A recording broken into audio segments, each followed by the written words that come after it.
A dog kills a 4-month-old baby boy in Colchester and attacks his brother and mother.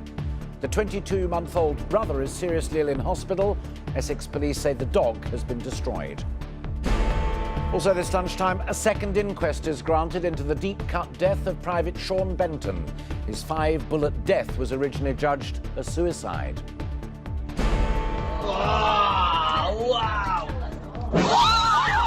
The escaped London Zoo gorilla Kumbuka is happily back with his family. Campaigners demand an inquiry into the welfare of animals in captivity. Toddler tantrums over food. Don't blame yourself, it's in the DNA, says a new study. And Morecambe and Wise honoured together at last. A statue's unveiled to comedy's favourite double act.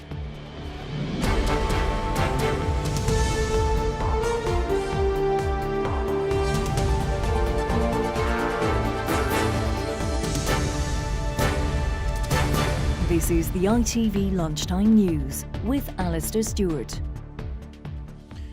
Good afternoon. A 4-month-old baby boy has died after being attacked by a dog in Colchester yesterday afternoon. The child's 22-month-old brother was also attacked and was taken to hospital. He suffered what doctors describe as life-changing injuries and remains seriously ill. Their mother suffered minor injuries after being bitten by the dog described as a Staffordshire Bull Terrier cross. It's been destroyed.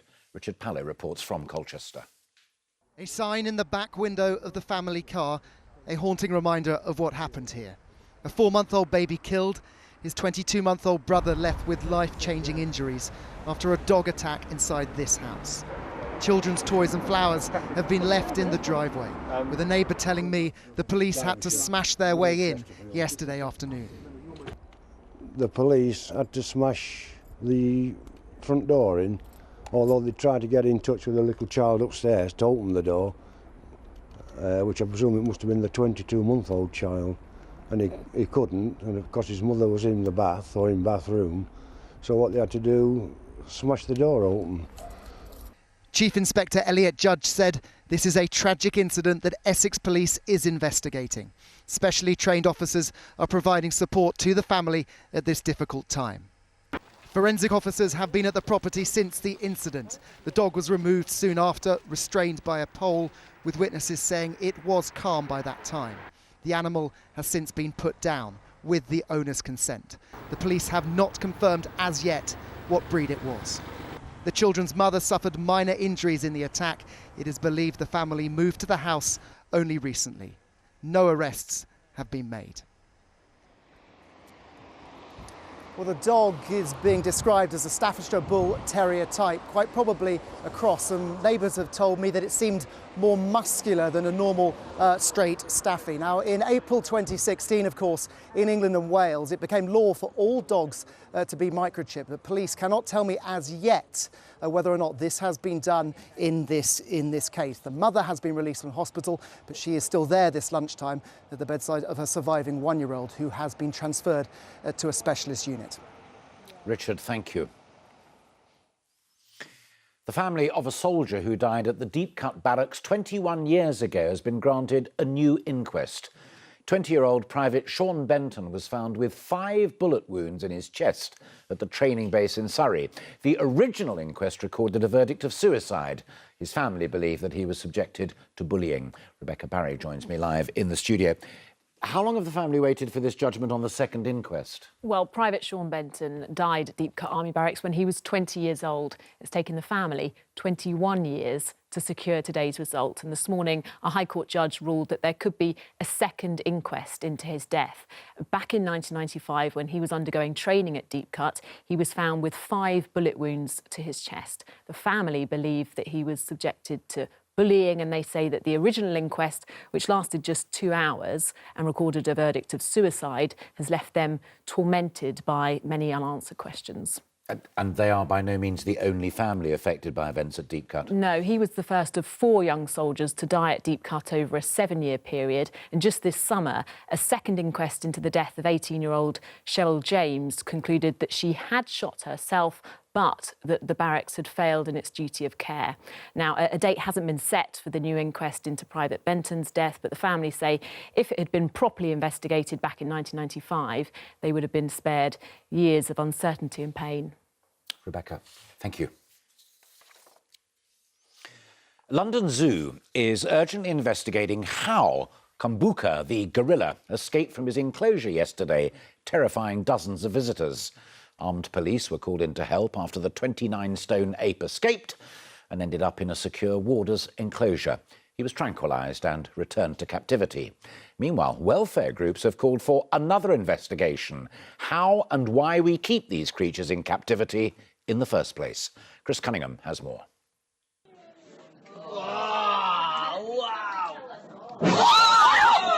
A fully grown male silverback showing obvious signs of distress. And only minutes after this video was taken, Kumbuka had broken out of his £5 million enclosure. Charlotte Neild and Hannah O'Donoghue Hobbs were both attending a conference at the zoo yesterday when staff told them there was an emergency and they needed to take shelter inside a cafe. Well, I felt okay because I felt like the staff had it under control, like we were safe, but it was a bit when they said come away from the glass, like step away from the windows, and you could hear like they were getting more panicky. I was like, oh God, it is real. Yeah. Like, and we weren't sure what animal it was, but then people saying gorilla, if it can get out of there, it can get in this tiny cafe. So yeah, it was a bit panicky. I think it's the uncertainty of you don't actually know what's happening that's a little bit scary. Officials at the zoo this morning tried to reassure the public, saying visitors had nothing to be afraid of and that the situation was always fully under control.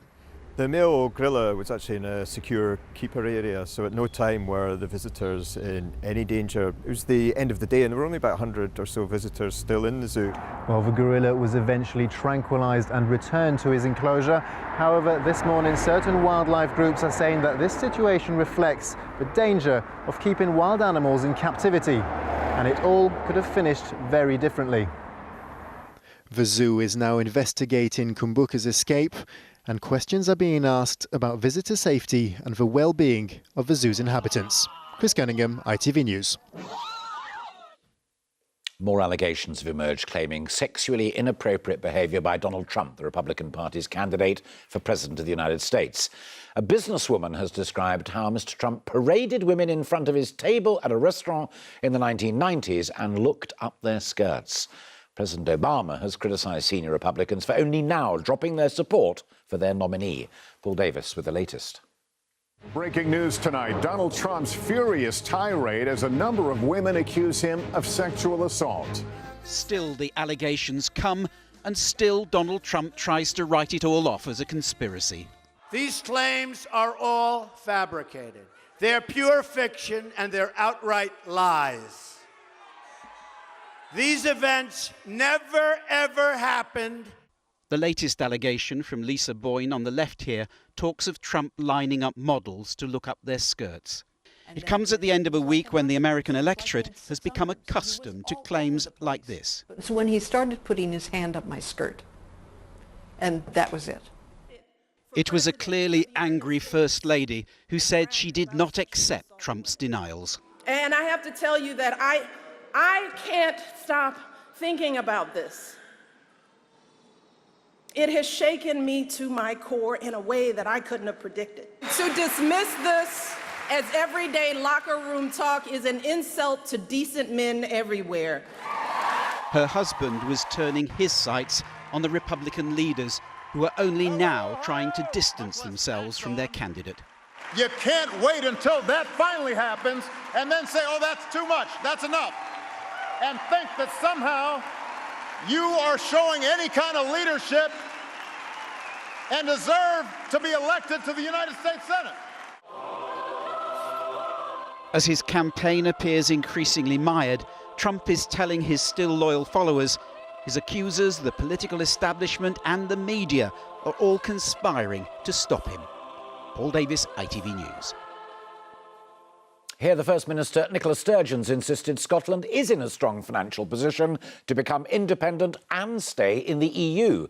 The leader of the Scottish National Party announced yesterday that a draft referendum will be published next week on a second independence referendum. Well, Peter Smith has been speaking to her this lunchtime and he joins me live. So, Nicola Sturgeon, adamant Scotland can go it alone. Absolutely, Alistair. Well, obviously we heard those bold words from the First Minister yesterday. Today she was being asked to back it up. One of the main reasons people in Scotland said that they voted no as a majority last time, just 2 years ago in the independence referendum, is that they just weren't convinced by the economic case for independence. So I presented the First Minister this morning with the current financial forecast for an independent Scotland, which is, by any stretch of the imagination, pretty bleak. This is what she had to say.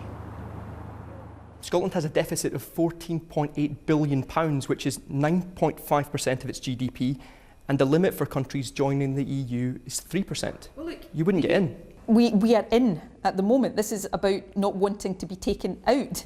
We're in the EU. Well, the EU is not very kind to countries with such a deficit. I mean, this is higher than Greece. I don't think people really understand how offensive it is to people in Scotland to hear our economy, the economy that has renewables and life sciences, world leaders in food and drink and tourism compared to Greece. But we'll put that to one side. I'm from Scotland. It's not offensive to me, it's alarming. These are numbers that have been verified by the Institute of Fiscal Studies, and they will be undoubtedly worrying for many people in Scotland, and not the kind of numbers that the First Minister will be hoping could convince people to vote for independence now. But she is saying that there is uncertainty either way, that Britain has a deficit and that deficit could grow as we go through the process of Brexit. But these aren't the only numbers that will be of concern to Nicola Sturgeon. She doesn't have the numbers to back her case for independence. Only 45% of people voted for it last time round, just 2 years ago, and the polls indicate that that number hasn't budged very much. But of course, Nicola Sturgeon today was backing up her claims that she made at the conference yesterday, that this is a bargaining chip, that she wants Scotland's voice to be heard, she wants Scotland to stay in the common market, in the single market, and she is essentially, in her words, saying, Theresa May, the ball is now in your court. Peter, thank you. Still to come, new research into fussy eaters finds mums and dads may not be to blame. If we held a competition now for the best dressed audience, this lot would definitely come in 12th. Yeah, I think so. And comedy's #1 double act, a new tribute this lunchtime to Morecambe and Wise. But first, the boss of car giant Nissan has met the Prime Minister this lunchtime about the company's future in Britain following the vote to leave the European Union. Carlos Ghosn warned that Nissan would need compensation for any tariffs imposed on exports from its Sunderland factory. Well, our Deputy Political Editor Chris Shipp is live for us now outside Downing Street. So, a crucial face-to-face meeting. Did the Nissan boss get what he was looking for? Well, I think we can say this, Alistair. They've come to some sort of agreement, enough to issue a sort of statement this lunchtime from both Downing Street and Nissan that they're going to keep talking. As for what he was looking for, no, I don't think he got that at all. We're talking here about the boss of Nissan, who just a few weeks ago said, I'm going to stop investing in that plant in Sunderland, where I employ 7,000 workers, unless Theresa May can give me some assurances that if we impose tariffs on all the cars we export, I want some compensation. Now, have a look at this picture. This is the boss. This is Carlos Ghosn coming out of Downing Street a short while ago. I did my best to throw him, 27 questions or so, Alistair. He didn't answer any of them. He got into that Nissan Qashqai car that you can probably see there, one of those cars that's built in Sunderland by those workers, and drove away. Now, Nissan has since released a statement from Mr. Ghosn. He says that he is confident that the UK will remain a competitive place to do business. Equally, there's been a statement from the Prime Minister who says that she will continue to support the right conditions for British automotive industry. But this is a big deal, Alistair, for Brexit. 800,000 people or so work in the car industry owned by foreign companies, and they're all worried about what will happen to exports if there were tariffs on them after we leave the European Union. Chris, thank you. Now, there will be many parents watching this lunchtime who've already had the daily food challenge with their little ones. Yesterday's much-loved ham sandwich is today's most reviled lunch snack. Well, despite the many frustrations of getting a toddler to eat, there's some good news for parents. It's not your fault. Research out today suggests that children's fussy food preferences are largely down to genes. Sharon Thomas has more. Snack time at a toddler group in South London. packed with parents keen to feed their children something healthy. Nothing makes me happier than seeing my child eat fruit and vegetables, because it makes you feel that you're doing something that's actually good for them. For parents, having a fussy eater can be stressful and make us feel guilty. But new research by scientists who examined toddlers' eating habits say parents aren't to blame. A child's refusal to eat or even try new foods can be traced to the genes they've inherited from us. Nearly 2,000 families with 16-month-old twins took part in the research. The study found that in 46% of cases, a child's food fussiness came down to genetics. And when it came to new, unfamiliar food, 58% of the time it was rejected based on genes rather than the home environment. It is really for many parents like me, so we don't have to blame ourselves anymore. According to the research, you can influence your child's eating habits by eating together as a family, encouraging them to try new foods, but never forcing them to eat anything they don't want. If parents understand that it is an innate trait, it takes away from the kind of negative image that some parents have, and they always get blamed for their child's bad eating behaviours. Researchers say a child needs to be offered a new food an average of 15 times before they'll eat it. So it seems that influencing the palate of picky eaters also requires a lot of patience. Sharon Thomas, ITV News. Well, I'm delighted to say that watching that and listening to it with me is Annabel Carmel, the author of children's cookbooks, and of course her recipes are loved by parents and children alike. First on this nature-nurture thing, pretty much a score draw. Well, I think obviously there is some genetics in it, but I think that what you do with your child is very important. So I like to ignore bad eating habits, and I give lots of attention, even if the child eats an infinitesimally small amount of something new. So it's funny, like a child doesn't react when he doesn't get attention. And there are things like visible onions, green bits in pasta that children don't like. And therefore, you have to think about what is it my child's going to like. They like separation of food, they like small portions, a ramekin rather than a whole fish pie. And things like my child didn't like chicken, so I made chicken and apple balls. And I started my career because I had a son and I'd lost my first child, and he was the world's worst eater. And there I was, feeling so vulnerable.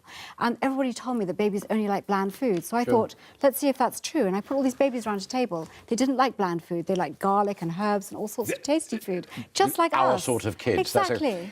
Just one step back. A lot of the research was done basically on twins to see if there were differences.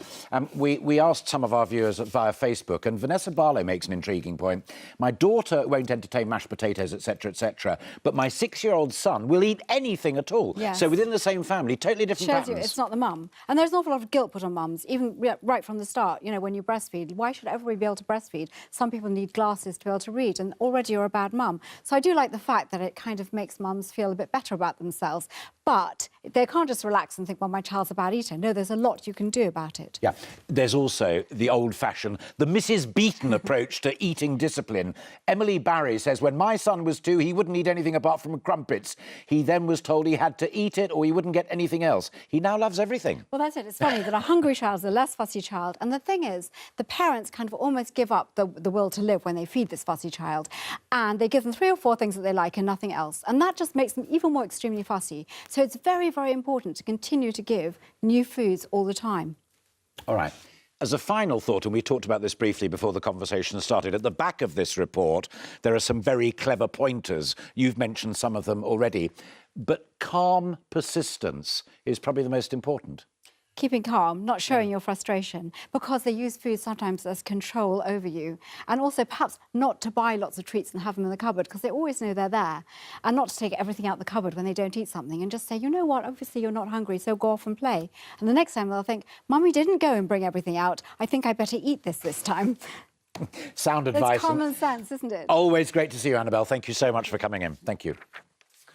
Now, you can continue to have your say on our Facebook page. Tell us the foods that your children will gobble up and those that they will throw to the other side of the room. Facebook.com/ITV News, and on our website, tips on how you can get your toddler to try, as Annabel was saying, some new things. And finally, the name of the act, Morecambe and Wise, says it all. Morecambe and Wise. The double act regularly attracted audiences of up to 28 million with simple, funny humour. The noble Brutus has told you Caesar was ambitious.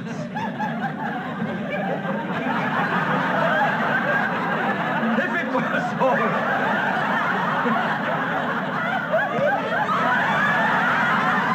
It was a grievous fault. And grievously has Caesar answered it. But believe it or not, for the very first time, a statue's been unveiled of the two of them together. It's been commissioned to mark the 75th anniversary of their first appearance, and appropriately, it is in Blackpool, where Damon Green also is this lunchtime. Over to you, Damon. Well, the Winter Gardens in Blackpool, associated with so many of Britain's favourite comedy acts, but one act in particular they performed an alleged 1,000 times at one point or another here in Blackpool, and today a very special honour paid to them. A statue of the pair of them unveiled in front of hundreds of people by Eric's family, and afterwards Eric's daughter told me how pleased she was at the turnout and how pleased everyone had been to see the statue. The public are still so on board with it all. They seem to genuinely miss them in the same way that we do, and they can get emotional about it, still watch, and yeah, it's very touching, it really is. Well, the man responsible for this magnificent creation is Graham Iverson, the sculptor. Graham, what was it about them you were trying to capture here?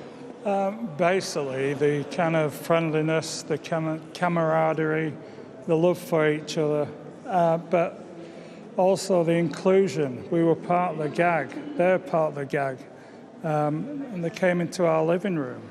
The thing is that it's very obvious from looking at this, they were friends, weren't they? They liked each other.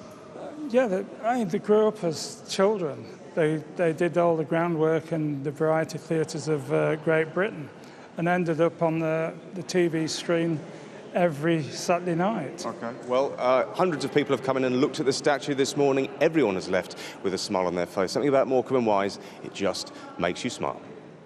Damon, excellent sculpture, and thank you very much. That is it this lunchtime. The ITV Evening News is back at 6:30. The news where you are follows the national weather. But for now, from all of us here, a very good afternoon to you. Bye-bye.